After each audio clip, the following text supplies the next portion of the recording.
आपका आज वीडियो में स्वागत है। और एक दिन की छुट्टी के बाद हम हाजिर हैं। छुट्टी होनी तो नहीं थी बट छुट्टी हो गई और उसका कारण है मौसम का गला। मैं चाहता था मैं जरा प्रॉपर एक दिन जो है वो रेस्ट कर लूं ताकि जो है ना गला नॉर्मल हो जाए। और फाइनली आज हम आपके सामने हाजिर हैं और वीडियो का टाइटल बताएंगे मौसम। टाइटल है the future of road travels in India, India in motion episode 2 Curly Tales. तो चलिए देखते हैं वीडियो। लेकिन से पहले इस वीडियो के चैनल का ओरिजिनल लिंक आपको हमारी वीडियो के डिस्क्रिप्शन मिल जाएगा। सब्सक्राइब करिए, लाइक शेयर को फॉलो करेंगे चैनल को। उसके लिए मैं लोग चैनल का लिंक इंस्टाग्राम में लिंक भी हमारी वीडियो के डिस्क्रिप्शन मिल जाएगा।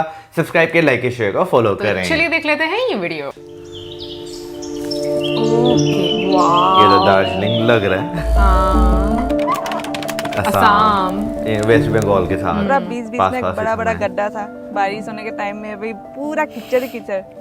जो बनाना का पेड़ होता है ना, का सूखा पत्ता लगा देता था कोई कोई, मतलब कीचड़ पेड़ में ना लगे। सद्या मत जाओ, सद्या एक बहुत बैकवर्ड जगह है और जंगल है। सद्या में तो इतना ज्यादा कोई है नहीं ना हॉस्पिटल का फैसिलिटी। इतना पानी घर पाऊंगी नहीं पाऊंगी। कोई तो हॉस्पिटल पहुंच भी नहीं पाते थे। Roads to the future. Roads शहर में रहने वालों को इसकी अहमियत सिर्फ बारिश में पैदा हुए गड्ढों के समय पता लगती है। सीरियसली सही बात है। लेकिन क्या आपको पता है भारत के कुछ हिस्सों में आजादी से लेकर पिछले 10 साल पहले तक कोई रोड ही नहीं था।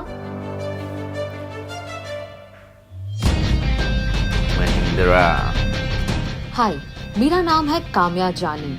मैं एक ट्रैवलर हूँ, एंटरप्रेन्योर हूँ और कंटेंट क्रिएटर भी। पर सबसे पहले बदलते हुए भारत की गवाह हूँ।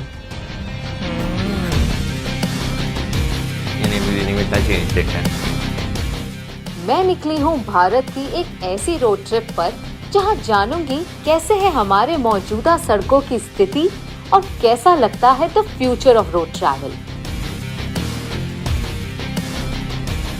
कहीं बन गया है इंडिया का लॉन्गेस्ट सी ब्रिज और कहीं बन गया है इंडिया का लॉन्गेस्ट अंडर सी टनल। कहीं 4 लेन ट्रांसपोर्ट सिस्टम तो कहीं है इंडिया का लॉन्गेस्ट वाइल्ड लाइफ कॉरिडोर। हमारा देश बड़ा जरूर हो रहा है, पर क्या हमारी दूरियां कम हो रही हैं? बिल्कुल। लाइन जो है चुनाव कितना अच्छा है। Because this road trip is going to be a lot of fun.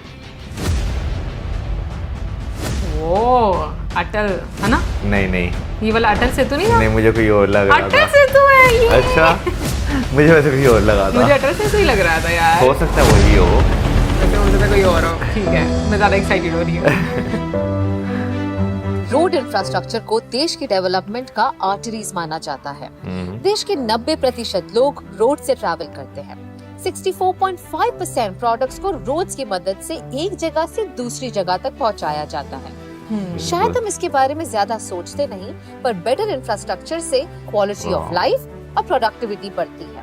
Backward और अंडर डेवलप्ड एरियाज को इम्प्रूव होने में मदद मिलती है। ये भी है। और इंफ्रा को बिल्ड करने का सबसे पहला कदम है बिल्डिंग रोड्स एंड हाईवेज। ये वर्ल्डली फीलिंग का पीछे।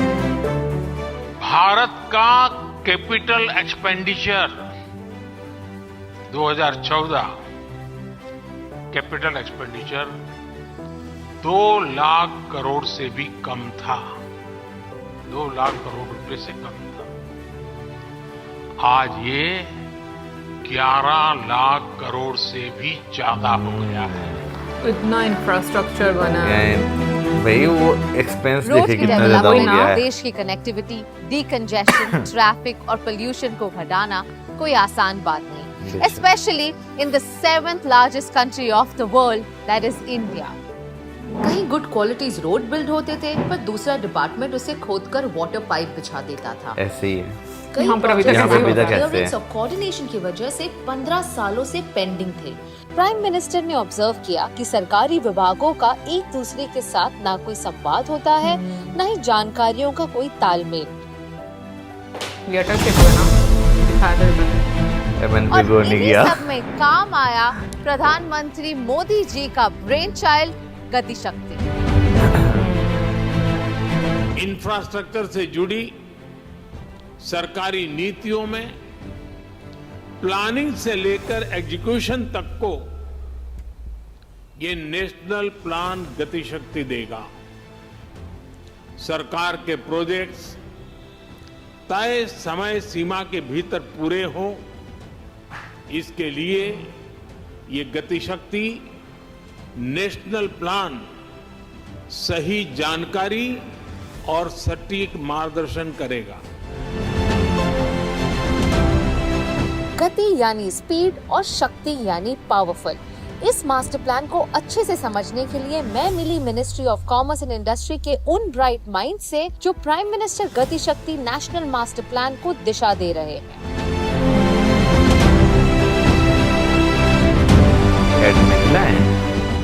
पीएम गति शक्ति मास्टर प्लान के तहत रोड से लेकर रेलवे तक, एविएशन से लेकर एग्रीकल्चर तक डिफरेंट मिनिस्ट्रीज और उनके डिपार्टमेंट्स को जोड़ा जा रहा है। मान लीजिए ये जैसे देश में हो रहे इंफ्रास्ट्रक्चरल डेवलपमेंट का गूगल मैप है, एक ऐसा डैशबोर्ड जिसे आप देश के हर कोने के एग्जिस्टिंग और बनने वाले bridges, roads, tunnels, pipelines, power transmission cables, forest, water bodies और एयरपोर्ट्स का आप एक सैटेलाइट व्यू देख सकते हैं। सरकार ने पीएम गति शक्ति नेशनल मास्टर प्लान बनाकर भारत में इंफ्रास्ट्रक्चर डेवलपमेंट को एक दिशा दी है। पीएम गति शक्ति में 1,500 से ज्यादा लेयर्स में डेटा प्रोसेस करके भविष्य का इंफ्रास्ट्रक्चर बनाया जा रहा है। इससे मल्टी मॉडल कनेक्टिविटी को बहुत बड़ी शक्ति मिलने जा रही है। जहां 2014 में हमारे देश में 91,287 किलोमीटर ऑफ रोड्स बने हुए थे, दिसंबर 2023 तक वो नंबर बढ़कर 1.46 लाख किलोमीटर हो चुका है। मतलब पिछले 9 सालों में हमारे देश के नेशनल हाईवेज की लेंथ अप्रोक्सीमेटली 60% बढ़ चुकी है। जहां दिन में बस 12 किलोमीटर के नेशनल हाईवेज बनते थे, वो बढ़कर 37 किलोमीटर पर डे की पीक टच कर चुका है और 2047 का टारगेट है 60 किलोमीटर अ डे। गर्व की बात तो ये है कि हमारे देश ने पिछले 10 सालों में इतने माइलस्टोन्स हासिल किए कि रोड इंफ्रास्ट्रक्चर के मामले में यूएसए के बाद अब इंडिया पोजीशन 2 पर आता है। रोड ट्रिप की शुरुआत हम करते हैं इंडिया के कैपिटल दिल्ली से। A centre of major activities, इस शहर में दुनिया भर से लोग आते हैं, कभी काम के सिलसिले में तो कभी घूमने, और सबसे बड़ा प्रॉब्लम हमारे कैपिटल का रहा है ट्रैफिक और पोल्यूशन। इससे रिलीफ दिलाने के लिए गवर्नमेंट करोड़ों के प्रोजेक्ट्स पर काम कर रही है। तो चलिए हम शुरुआत करते हैं भारत के longest and fastest build expressway Delhi to Mumbai से। म्यूजिक अच्छा है, एनर्जेटिक।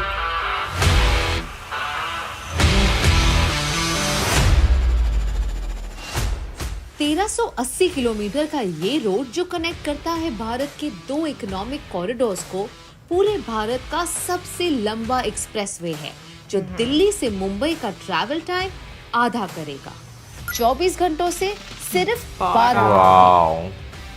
साथ ही state of the art interchanges के द्वारा कनेक्ट करेगा रास्ते में आए 4 और स्टेट्स को, जैसे हरियाणा, राजस्थान, मध्य प्रदेश और गुजरात।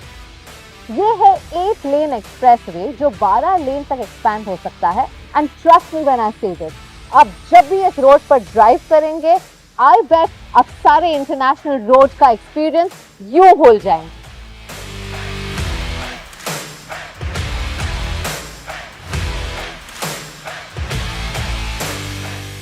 रास्ते में आपको मिलेंगे ATMs, hotels, retail shops, food courts, charging stations for electric vehicles. ये भारत का पहला एक्सप्रेसवे है जहां होगा हेलीपैड और हर 100 किलोमीटर पर fully equipped medical centre for accident victims.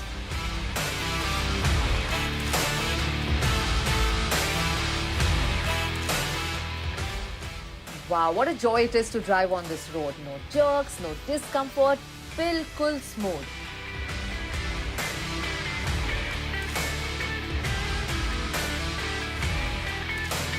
But it's best कि आप थोड़ी कम ही स्पीड में चलाएं ताकि आप ये एक्सप्रेसवे एंड तक एंजॉय कर सकें। ये होगा फास्ट winters में है टैग मुझे। और फास्ट टैग अभी होगा। हम मेरे पेरेंट्स के घर जा रहे हैं राजस्थान डोसा पे। हम पहले 5-5.5 घंटे लगते थे पहले पहुंचने में हमें, बट जब से ये रूट खुला है तब से हमें अब टाइम कम लगता है। मे बी 2.5 आवर्स में हम पहुंच जाते हैं। मतलब आधा टाइम हर सफर में। बट ये देखो ये जरा हाँ विंटर्स में हाँ। है ये। Wow, that was quick. Less than 10 seconds and I'm out of the toll plaza. Fast tag. इस एक्सप्रेसवे पर जितने भी गांव आते हैं, यहाँ के गांव वालों को ना सिर्फ एम्प्लॉयमेंट और जॉब अपॉर्चुनिटीज मिली हैं, बल्कि अपने पैरों पे खड़े होने का कॉन्फिडेंस और सम्मान भी मिला है। यानी जितना अधिक इंफ्रास्ट्रक्चर पर निवेश होता है उतना ही अधिक रोजगार भी बनता है। दिल्ली मुंबई एक्सप्रेसवे के निर्माण के दौरान भी ऐसा अनेक लोगों को अवसर मिला है। मेरे गांव से तो हम 4-5 बंदे ही है वैसे तो, लेकिन आसपास के जो भी 10-20 गांव हैं उनमें से कम 100 प्लस का बंदे यहाँ पे काम करते हैं अपने लोग। मान लो 50 औरतें यहाँ पे लगी हुई है, 50 में से 45 औरतें तो ऐसी है जो घर से बाहर जाया ही नहीं करती थी। 8 घंटे यहाँ पे काम करेगी, अपना घर का काम भी कर लेती है। तो हम लोग सुबह 8 बजे आते हैं, 4 बजे हमारी छुट्टी जाती है। 8 घंटे में घर भी देख लेते हैं और जॉब भी। मेरी शादी सर 18 साल की हुई थी। पापा मेरे थे नहीं, शादी हो गई, मारपीट करता था दारू पी। मैं उस शादी के बंधन से छूट गई हूँ। मैं नहीं रहना चाहती थी सर उस बंधन में। जब से मैं जॉब पे लगी हूँ उसके बाद सर मेरे घर में मतलब बहुत अच्छी स्थिति हो गई है, मतलब हेल्प हो गई, मेरे बच्चों के लिए भी हेल्प हो गई। अभी मैं सर अपने पैरों पे खड़ी हूँ, अपनी मम्मी का भी कर सकती हूँ, मैं अपने लिए भी कर सकती हूँ सर।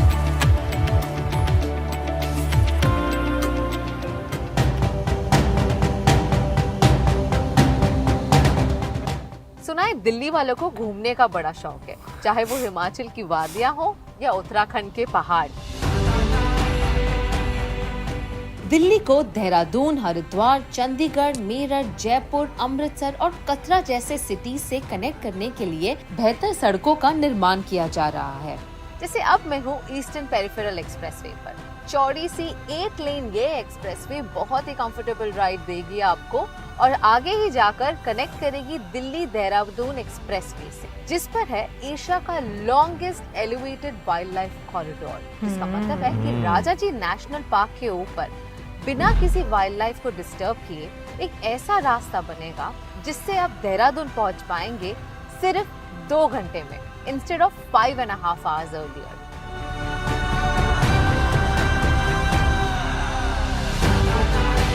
अच्छा लग रहा है। सिर्फ देहरादून ही नहीं, जहां दिल्ली मुंबई एक्सप्रेसवे इंडिया का लॉन्गेस्ट एक्सप्रेसवे है, वहीं इंडिया का सबसे छोटा एक्सप्रेसवे है दिल्ली और फरीदाबाद के बीच, सिर्फ 4.4 किलोमीटर्स का, जिसे दिल्ली फरीदाबाद स्काईवे भी कहते हैं। भारत का सबसे पहला एलिवेटेड एक्सप्रेसवे है द्वारका एक्सप्रेसवे, जो दिल्ली से गुड़गांव के बीच न सिर्फ ट्रैफिक जैम से छुटकारा दिलवाएगा, बल्कि दिल्ली एयरपोर्ट अब और भी जल्दी पहुंचा देगा।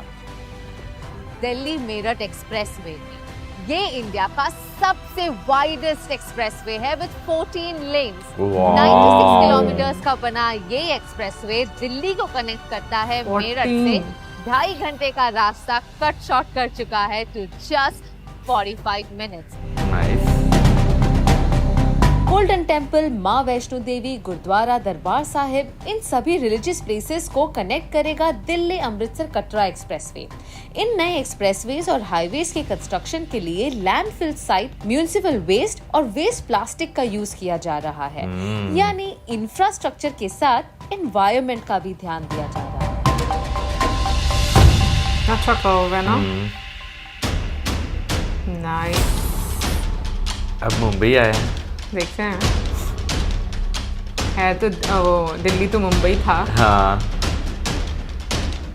ट्रैफिक और कंजेशन मुंबई के लिए हमेशा से ही एक कंसर्न रहा है, पर अब हमारे पास एक ऐसा रास्ता है जो सीमलेसली साउथ मुंबई को कनेक्ट करेगा नॉर्थ मुंबई से, which means from Marine Drive all the way up to Virar। ये याद है, ये देखा था हमने। यस, शॉट बहुत अच्छी है।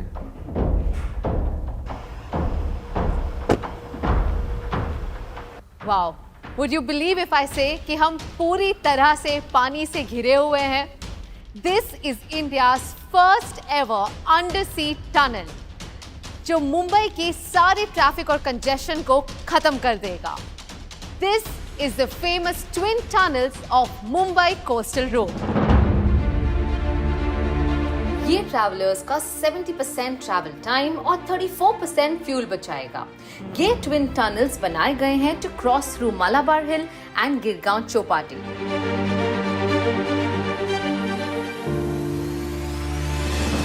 अथॉरिटीज के मुताबिक ये प्रोजेक्ट तैयार होगा बाय मई 2024 और तैयार होने के बाद this road will facilitate more than 70,000 vehicles. Car की स्पीड लिमिट होगी about 80 kilometres an hour and more interestingly इस रोड पर ना कोई ट्रैफिक लाइट होगा, ना कोई सिग्नल होगा। एक सीमलेस जर्नी होगी from Marine Drive all the way up to Worli and in the next phases all the way up to Virar, covering a distance of 75 kilometres.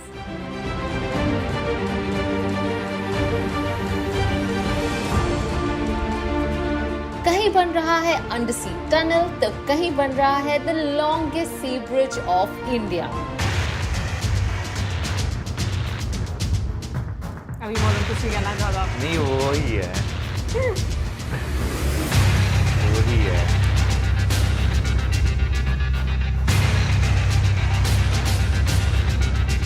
बाईस किलोमीटर का ये रोड जो कनेक्ट करता है सेंट्रल मुंबई को नवी मुंबई से आपकी जर्नी कट शॉर्ट करेगा 2 घंटे से अब सिर्फ 20 मिनट में।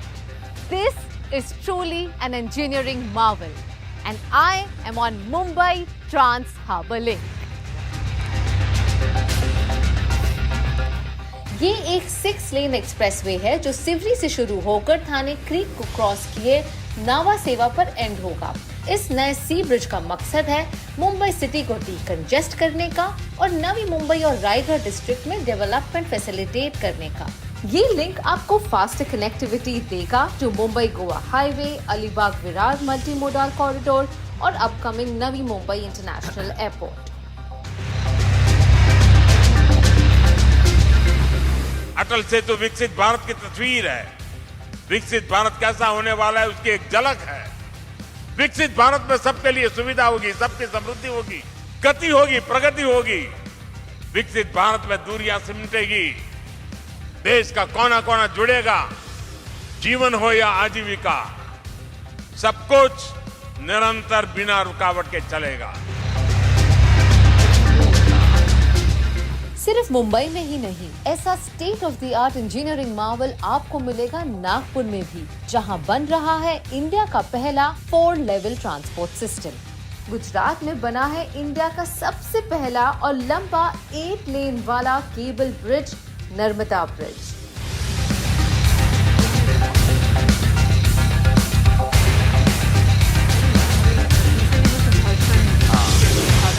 साउथ की बात की जाए तो बैंगलोर मैसूर के 10 लेन एक्सप्रेसवे की सक्सेसफुल लॉन्च के बाद कई सारे एक्सप्रेसवेज बन रहे हैं। बैंगलोर से चेन्नई जाने में 7 घंटे लगते हैं, लेकिन बैंगलोर चेन्नई एक्सप्रेसवे के बाद इसका ट्रैवल टाइम सिर्फ 2 घंटे रह जाएगा। उसी तरह बन रहे हैं रायपुर विशाखापट्टनम का 464 किलोमीटर का एक्सप्रेसवे, नागपुर विजयवाड़ा का 4 लेन एक्सप्रेसवे, हैदराबाद रायपुर का 530 किलोमीटर का 6 lane expressway, Surat to Chennai का 1271 किलोमीटर का एक्सप्रेसवे और पुणे बैंगलोर का 700 किलोमीटर वाला एक्सप्रेसवे। उम्मीद है 2025 तक सिर्फ साउथ इंडिया में ही बन जाएंगे 5000 किलोमीटर से ज्यादा एक्सप्रेसवेज।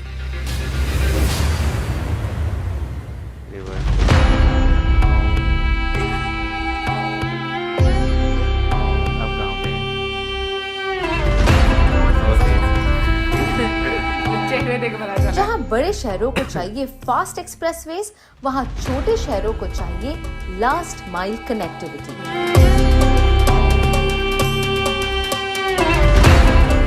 और उसी की तलाश में मैं जा रही हूं एक ऐसे स्मॉल टाउन में जो आसाम और अरुणाचल प्रदेश के बॉर्डर पर है। लेकिन यहां तक पहुंचना या वहां से निकलना बहुत मुश्किल हुआ करता था।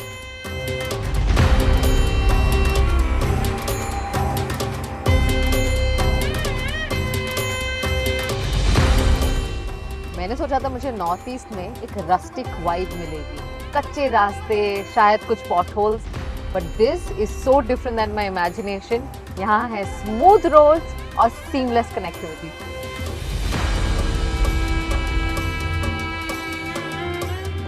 सद्या असम की पूर्वी किनारे पर स्थित एक गांव है जहां सूरज की पहली किरण सबसे पहले पहुंचती है, लेकिन डेवलपमेंट के नाम पर यहां कई सालों तक अंधेरा ही छाया रहा। छोटी सी छोटी बेसिक चीज के लिए इन्हें शहर जाने के लिए रात भर कच्चे रास्तों पर चलकर, ब्रह्मपुत्र की लहरों से लड़कर, सुबह 6 बजे की बस पकड़कर 9 घंटों का रास्ता तय करना पड़ता था। पर सदियों के संघर्ष के बाद आखिर 2017 में हमारे प्रधानमंत्री ने साबित कर ही दिया, जहां चाह वहां राह।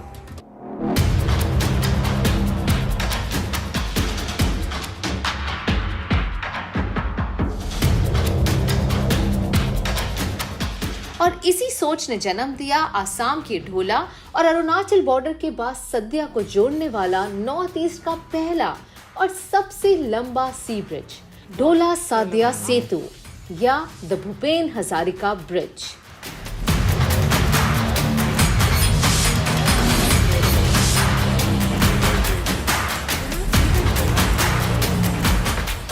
तो यही है वो ब्रिज जिसने 2 स्टेट्स को बहुत ही आसानी से जोड़ दिया है, नॉर्थ आसाम को ईस्ट अरुणाचल प्रदेश से, और बीच में आए कई सारे गांव और शहरों को भी।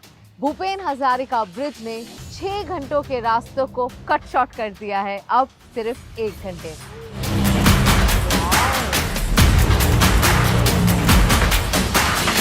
ब्रह्मपुत्र नदी पर बना 9.15 किलोमीटर लंबा ढोला सादिया सेतु भारत का महासेतु यहाँ के रहने वालों को दी न सिर्फ कन्वीनियंस और साल भर कनेक्टिविटी, बल्कि इकोनॉमिक बूस्ट और अपने पैरों पर खड़े होने की क्षमता।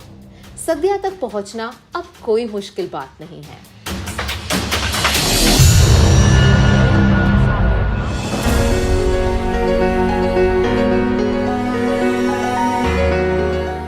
आसाम आए हैं तो आसाम की चाय तो पिए।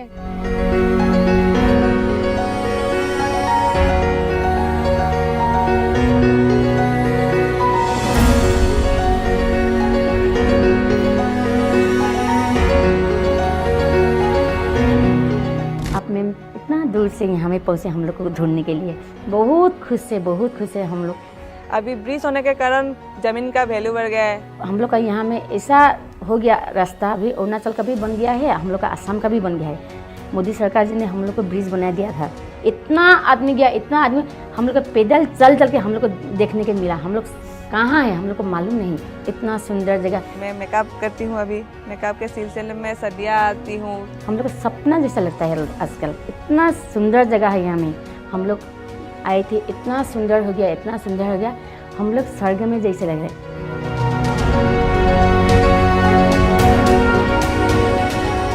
स्वर्ग कैसा लगता है इसका तो पता नहीं, पर भारत को स्वर्ग जैसा बनाने में हमारे प्रधानमंत्री मोदी जी कोई कसर नहीं छोड़ रहे।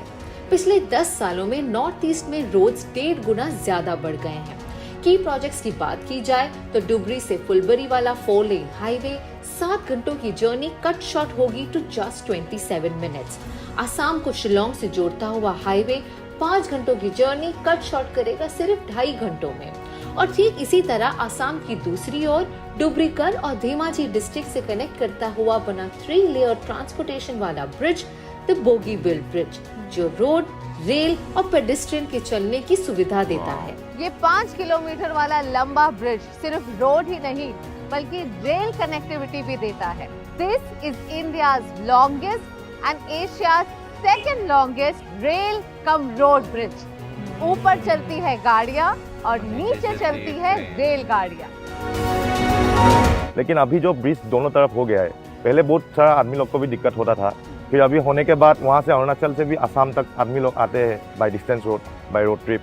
फिर हम लोग का यहाँ के भी मतलब बहुत डेली मतलब हम लोग का बिजनेस बहुत अभी तो बहुत मतलब सारा बुकिंग भी है। एंड बेटर ये हुआ कि वहाँ उस पार जहाँ धेमाजी है, लखीमपुर है, वहाँ के लोगों को डिब्रूगढ़ का एक्सेस मिल रहा है, which is a very important medical hub and also nice proper market hub. तो यहाँ से लोग वेरी क्विकली इधर उधर कम्यूट कर सकते हैं।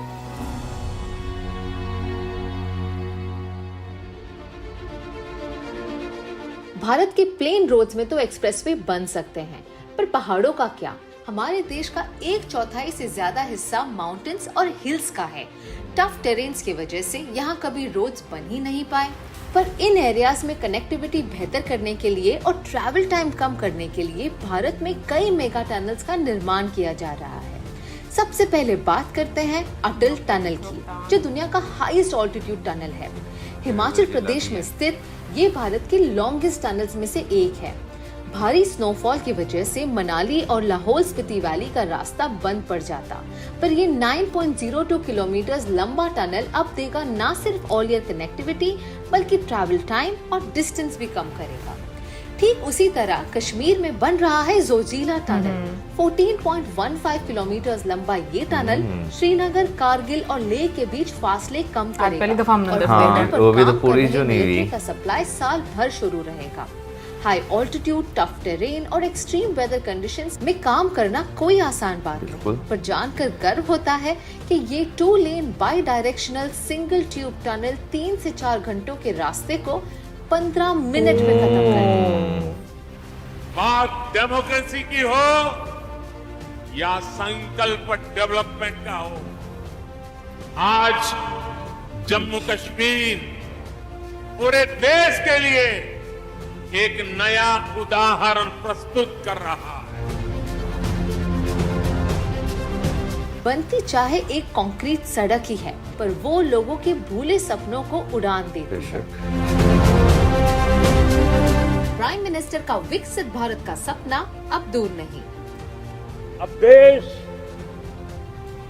बड़े संकल्प लेकर के ही चलेगा, बहुत बड़े संकल्प लेकर के चलना होगा, और वो बड़ा संकल्प है विकसित भारत। चलिए मैं आपको दिखाती हूँ the future of road travel, जहाँ हमारे देश के हर कोने में न सिर्फ लास्ट माइल कनेक्टिविटी है बल्कि एक्सप्रेसवेज भी है।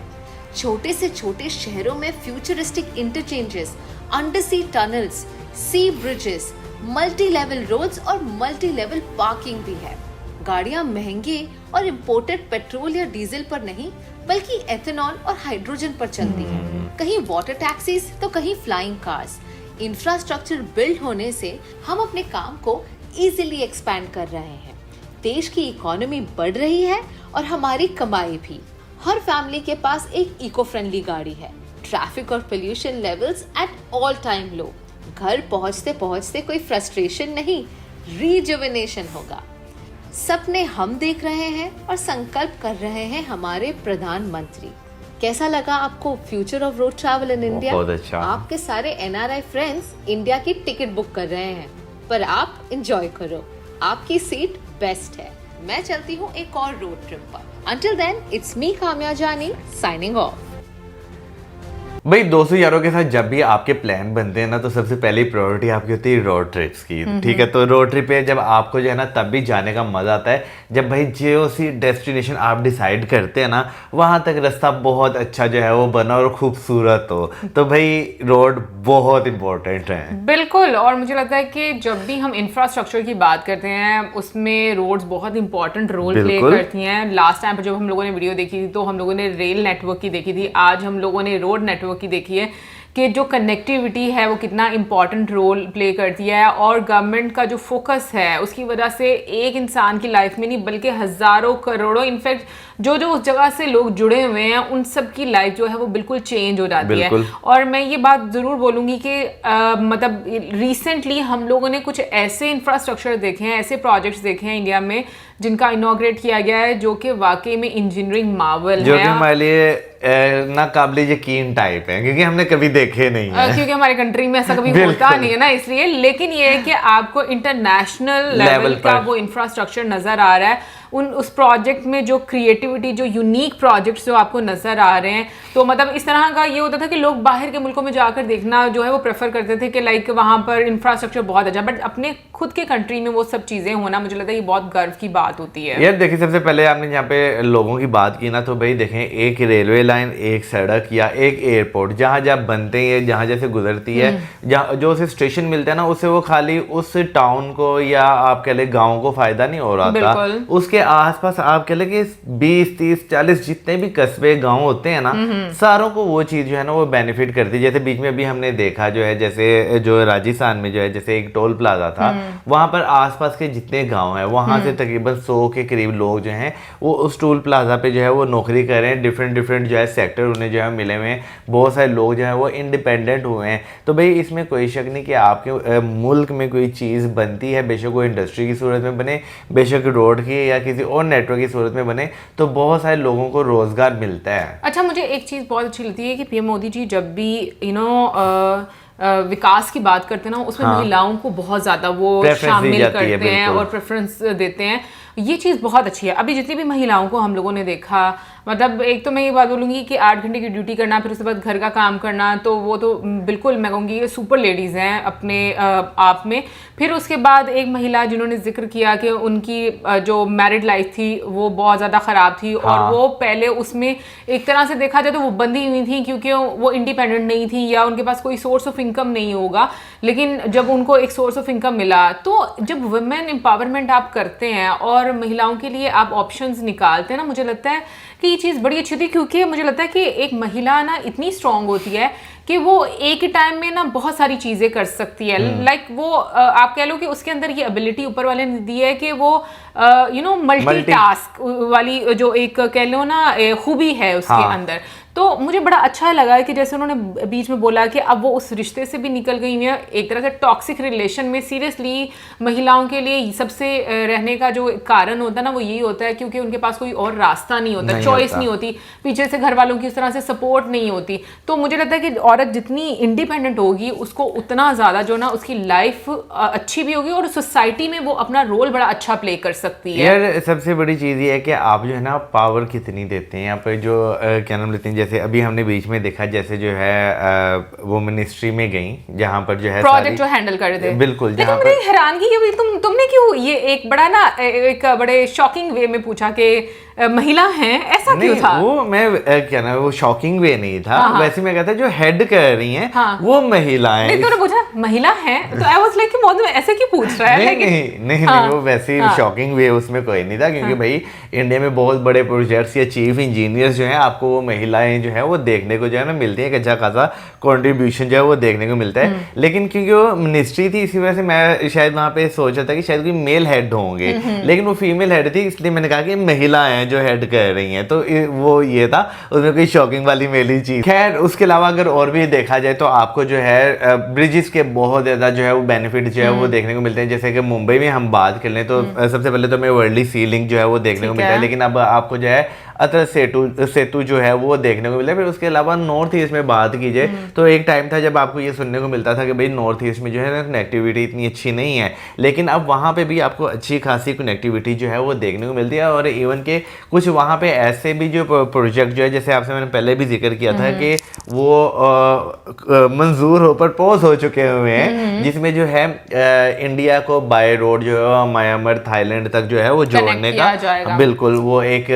प्रपोजल है। ओके, और मैं भाई असम के यहाँ पर मतलब जो जगह थी, हाँ उसके बाद ब्रिजेस की मतलब उसके बारे में भी, लेकिन उस जगह के बारे में बात करना चाहूँगी कि लाइक वाकई में लोगों को ना बड़ी दिक्कत होती है जब आप स्पेशली ऐसी जगह पर रह रहे हो जहाँ पर कनेक्टिविटी ना हो, और वहाँ पर सुविधा देना, मुझे लगता है कि वहाँ के लोगों के लिए, जिस तरह से जो बीच में एक आंटी जी थी उन्होंने बोला कि भाई हमें तो यकीन ही नहीं आ रहा कि हम किस जगह पर आ रहे हैं, तो यानी कि उनकी खुशी देखो कि जो एक इंफ्रास्ट्रक्चर, एक सेतु बना है वहाँ पर, उसके बनने के बाद किस तरीके से लोगों की लाइफ में चेंज आया, उनकी सोच में चेंज आया। और yes I was wrong there, मुझे पता नहीं क्यों सी ब्रिज समझ सुनने को मिला था, लेकिन से आपको लगा होगा मे बी हाँ, क्योंकि मैंने सोचा क्योंकि अभी रिसेंटली हमने 2 जो ब्रिजेस देखे हैं ना, जो सेतु देखे हैं वो समंदर के ऊपर ही हैं, तो इस वजह से आपको जो है वो लगा होगा। अच्छा, इसमें सुदर्शन ब्रिज का जो है ना वो जिक्र नहीं था, है ना? हाँ, वो नहीं था। हाँ। लेकिन जो है ना, अगर बात कीजिए तो जो जैसे आपने महिला के बीच में बात की, तो भाई लाजमत है, खुशी की इंतहा तो नहीं होती जब आपको पता चले कि भाई एक रास्ता जो है आप 2 घंटे काट कर जा रहे हैं और आप जो है आप 10 या 20 मिनट में पूरा रास्ता जो है क्रॉस कर जाएंगे, तो अंदर से आपके जो खुशी होती है ना, वो एक अलग लेवल, उसका पीक एक जो है ना वो अलग होती है। अच्छा, वैसे ना मैं बड़ी देर से कोशिश कर रही हूँ, ये जो ब्रिज है ना जिसके ऊपर ट्रेन और फिर ऊपर रोड भी कनेक्ट, इसका नाम क्या था यार?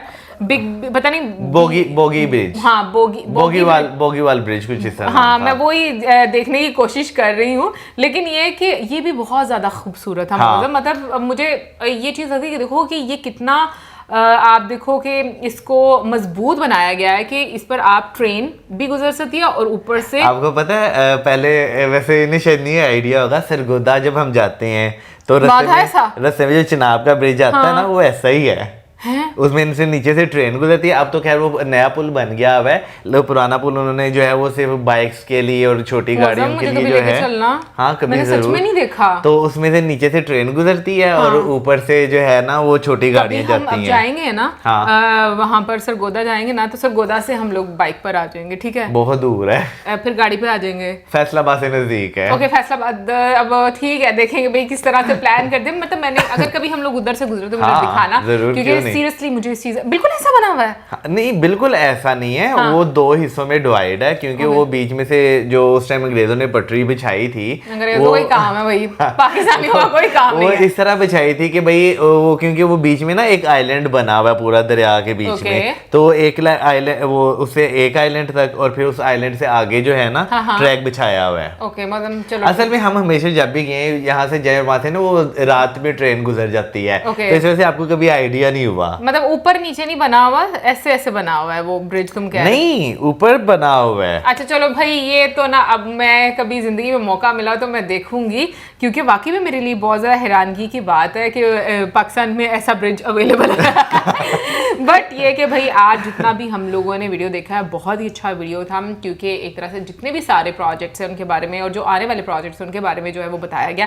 इनफैक्ट जो टनल्स हैं वो जिस तरीके से आपका टाइम और सबसे इम्पॉर्टेंट वहाँ के लोगों के लिए जो वेदर सबसे बड़ा प्रॉब्लम था उसको ख़त्म, मतलब उसकी रुकावट को ख़त्म किया। तो ये चीज़ें जो है मैं कहती हूँ कि लोगों की सुविधाओं के लिए, लोगों के लिए जो रूलिंग लीडर्स हैं उनको डेफिनेटली काम करना यार। मैं कहूँगा कि भाई रोहतांग पास और जो जोजिला टनल जो है जो बन रही है, वो चले जोजिला तो भी बने ना, रोहतांग पास की मैंने जो है ना कुछ रील्स देखी हैं भाई। इधर से लोग एंटर होते हैं, दूसरी साइड से स्नोफॉल हो रही होती है, ऐसा भी होता है। इतना मजा आता है ना वो देखने का कि भाई आप वाकई वो फिर वही बात आ जाती है कि एक वर्चुअली एक्सपीरियंस करने का और फिजिकली उस चीज को एक्सपीरियंस करने में बड़ा फर्क होता है। But I think it feels like magic कि आप एक जगह सेंटर हुए हो, एक साइड से जहाँ से आप एंटर हो वहाँ पे सूरज निकला हुआ है और दूसरी साइड पे भाई बर्फबारी हो रही है, स्नोफॉल हो रही है। बाकी में बहुत मजा आता होगा। एनीवे गाइस, आप जरूर बताइएगा कि आज की वीडियो में आपका फेवरेट प्रोजेक्ट अब तक का कौन सा रहा है और कौन कौन शहर, कौन कौन से सिटी से आप देख रहे हैं, वो भी जरूर हमें बताइएगा। और इसी के साथ में like, subscribe, share. Good bye.